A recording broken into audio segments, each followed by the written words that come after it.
بچه با دوچرخه رفتم، میخواستم شهر رو بهتون نشون بدم. شهر که اینجا نیست، اینجا یه کوچولو با شهر فاصله داره. با دوچرخه رفتم، بعد خودم رو گم کردم، راهم گم کردم، مجبور شدم بازو خودم پیدا کنم. پس بعد از ظهر یکم بعد پیاده میگردم بهتون نشون میدم. خب دیگه داریم میریم بیرون. بعد اینجا هم اطراف خونه است، خیلی خوشگله مشکله. اینجا هم یه مسیریه که میخوره به یکم جلوتر میبینید، میخوره به یه سری از این کلبه های چوبی که اونجا برای خودشون چیز میز میکارن.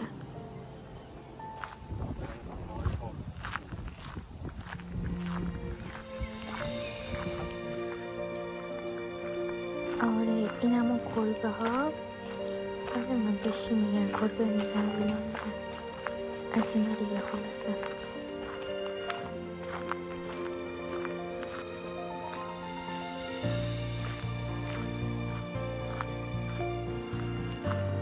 چیز جالبی که اینجا هست، کلا به حساب اینا اعتقاد نداره، با یک چیزا مثل همینجوری ساده زمیناشون جدا میکنه.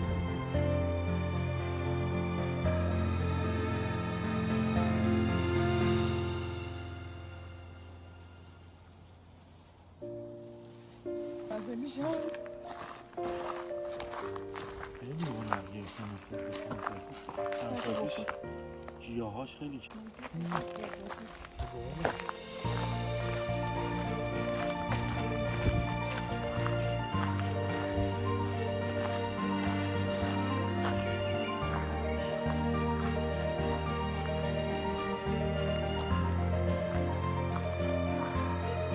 اینجا اگه دقت کنید اینجا صندلی گذاشتن، خیلی حالی بشینید و کتاب بخونید و که دوربینو بذاری و حرف بزنید. خیلی حالی.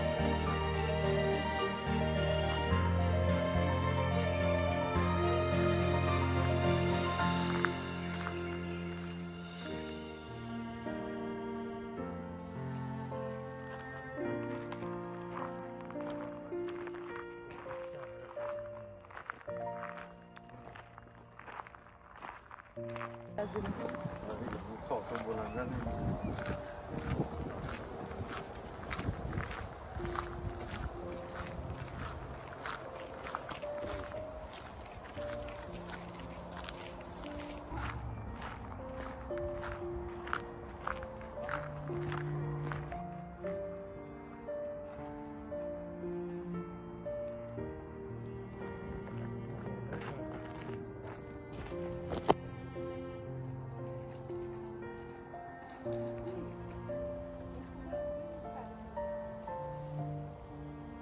رزبریه.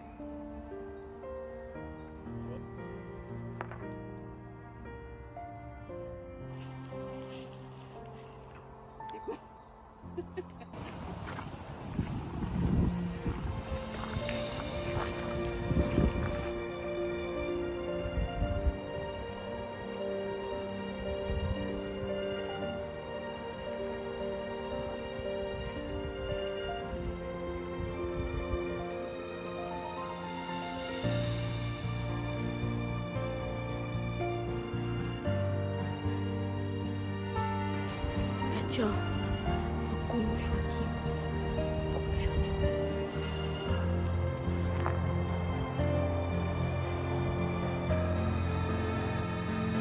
من گفتم اینجا کلیسا درست کردن، حالا اینکه به این میگن کلیسا دیگه نمیدونم اینجا شدی.